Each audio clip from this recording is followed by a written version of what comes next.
Assalamualaikum semua, salam Jumaat, salam Buletin Gadget. Sebelum kita masuk lagi dalam ke video ni, aku nak minta maaf sebab dah lama tak ada Buletin Gadget. Sebab bulan 12 ni jadual agak pack sikit. Banyak lagi kerja-kerja lain yang perlu disettlekan, so tak sempat nak buat Buletin Gadget. Tapi untuk minggu ni ada masa lebih, kita buat pasal Buletin Gadget.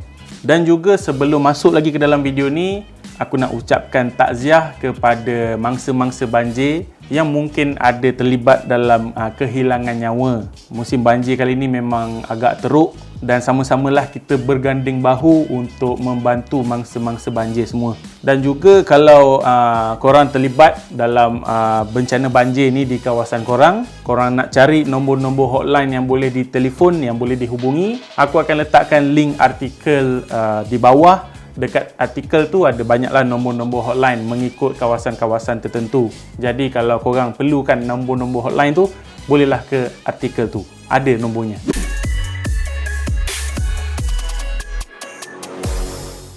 Jadi kita mulakan dengan berita pertama. Syarikat-syarikat yang menawarkan relief program untuk mangsa-mangsa banjir. Jadi seperti yang kita tahu, bencana banjir ni banyak memusnahkan sama ada nyawa ataupun harta benda. Dan banyak juga syarikat-syarikat yang terlibat dalam relief program ni untuk membantu mangsa-mangsa banjir untuk memulihkan harta benda mereka yang rosak. Contohnya ada company seperti Thomas. Thomas ni menawarkan servis baik pulih untuk gaming chair, sofa dan juga jam tangan. Selain tu ada juga Samsung, ada juga TM. TM menawarkan servis penukaran router bagi rumah-rumah yang terjejas diorang punya internet connectivity lah. Seterusnya ada juga saya jumpa di Facebook, nama Facebook tu Top One Technology, sebuah kedai PC yang menawarkan nilah servis untuk mangsa-mangsa banjir ni. Dan yang bestnya, walaupun korang bukan pelanggan kedai tu, kalau PC korang terlibat dalam banjir ni semua, korang juga boleh pergi hantar dekat kedai tu. InsyaAllah dia menawarkan servis cek balik PC korang. InsyaAllah dia akan cuba hidupkan balik PC korang. Kalau ada parts-parts yang perlu diubah tu, dia hanya ambil harga kos sahaja. Jadi kalau PC korang ada masalah, boleh hantar ke kedai tu. Selain itu, Pro2 pun baru-baru ni ada mengeluarkan statement tentang diorang punya relief program. Pro2 juga ada menawarkan rebate untuk servis tunda. Alat-alat ganti yang perlu dibeli tu Pro2 akan bagi diskaun 20% dan juga servis pemeriksaan secara percuma sahaja. Sebenarnya ada banyak lagi syarikat-syarikat lain yang menawarkan relief program macam ni, cuma kita tak sempat nak compilekan semua dalam satu berita ni. Apa-apa pun, mana-mana syarikat yang menawarkan relief program yang kami ada tulis artikelnya, kami akan sertakan dalam description di bawah. Korang boleh pergi check it out lah. Tapi saya pasti banyak lagi syarikat yang menawarkan relief program ni. Tapi jangan risau, aku percaya banyak lagi syarikat-syarikat yang menawarkan servis relief program ni. Okay? 20 drone berkuasa tinggi akan berlegar di kawasan banjir untuk pantau dan hantar bantuan. Sekarang ni boleh aku katakan yang masalah banjir ni masih dalam keadaan yang kritikal lagi.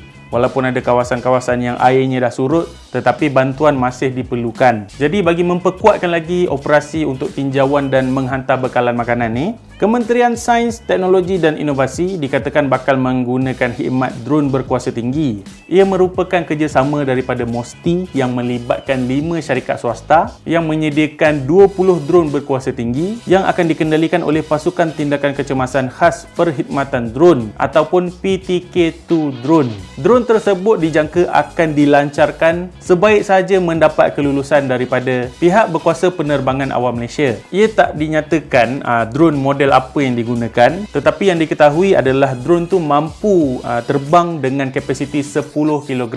Jadi selain daripada drone tu bertugas untuk menghantar bekalan ubat, bekalan makanan, drone tu juga akan digunakan untuk meninjau kawasan-kawasan banjir dan juga akan menyertai operasi untuk mencari mangsa-mangsa banjir. Jadi harapnya drone ni dapat dilancarkan secepat mungkin lah, sebab ramai yang memerlukan bantuan sekarang ni kan. Belum pun dilancarkan, tapi Xiaomi 12 ni dah cipta rekod baharu untuk skrin. Pelik, tapi benar. Itulah yang digambarkan dengan Xiaomi 12 ni yang belum lagi dilancarkan. Dia akan dilancarkan 28 Disember ni nanti. Tapi dia punya skrin tu dah pun mendapat rating A+ daripada DisplayMate.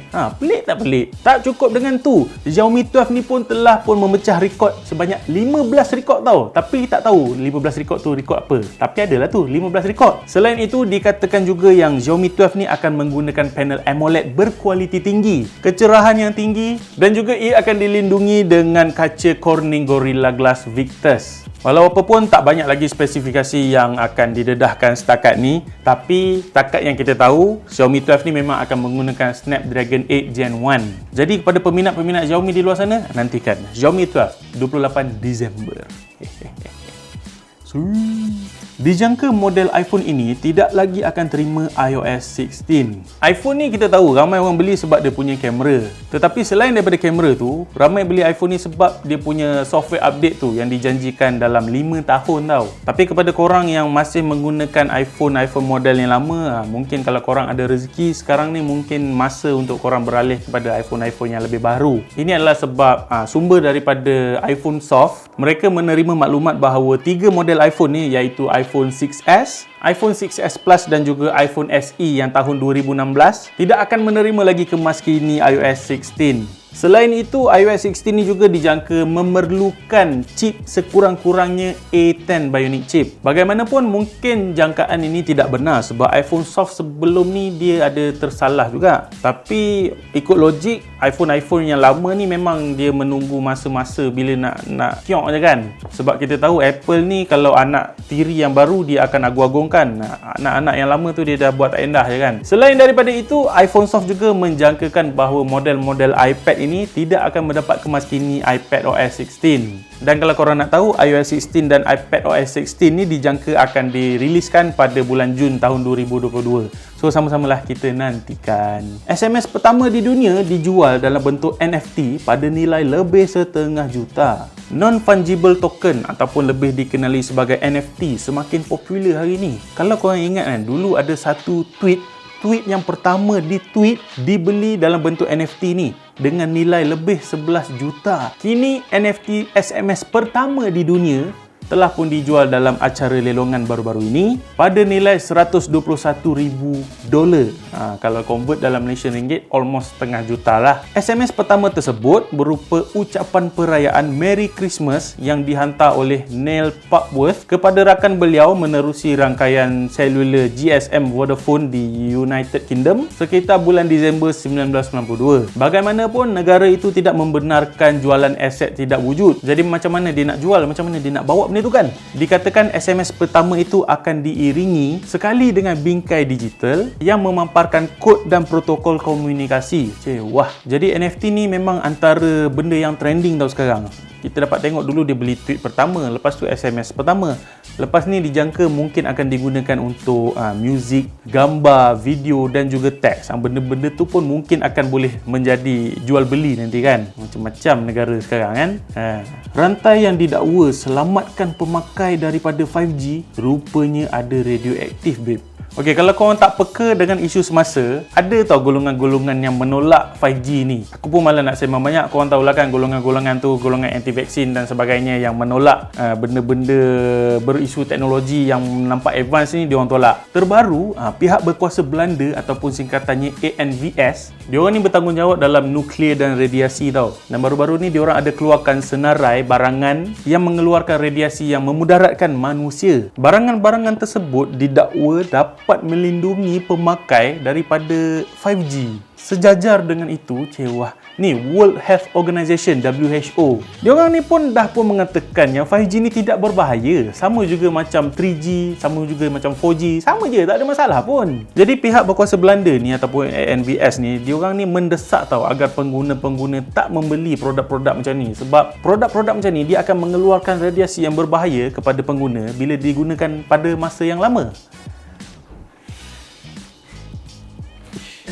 Antara produk yang dikenal pasti adalah topeng tidur, energy armor, ada juga gelang tangan dan ada juga rantai, benda-benda yang macam apa orang kata mengeluarkan radiasi lah, apa benda sebenarnya memberikan radiasi kepada kita. Itu produk-produk yang digunakan untuk orang dewasa. Tapi ada juga produk yang digunakan untuk kanak-kanak tau. Contohnya macam ada satu gelang ni, jenama dia Magnetic Wellness. Itu ditargetkan untuk budak-budak. Orang dewasa pun dia punya antibody pun tak adalah kuat sangat nak melawan radiasi kan. Ini pula dijual pada budak-budak. Memang bahaya lah. Apa-apa pun ingin aku tekankan lagi, 5G ni tak ada masalah. Jadi tolonglah jangan support produk-produk yang mengatakan boleh prevent 5G daripada badan lah apalah. Sebenarnya gimmick je tu. Jangan mudah kena tipu sangat. Buatlah research dulu. Janganlah dapat mesej dekat WhatsApp grup makcik-makcik tu. Percaya, buat research dulu, refer kepada orang-orang yang berkelayakan, kan. Jadi sekian sahaja untuk Bulletin Gadget pada minggu ini. Aku ingin ucapkan sekali lagi takziah kepada keluarga-keluarga yang terlibat dalam bencana banjir ni. Harap anda semua tabah dalam menghadapi ujian yang berat ni. InsyaAllah ada rezeki lain nanti, okey? Itu saja untuk Bulletin Gadget pada minggu ini. InsyaAllah kita akan berjumpa lagi di minggu hadapan. Stay safe, take care, bye-bye. Assalamualaikum.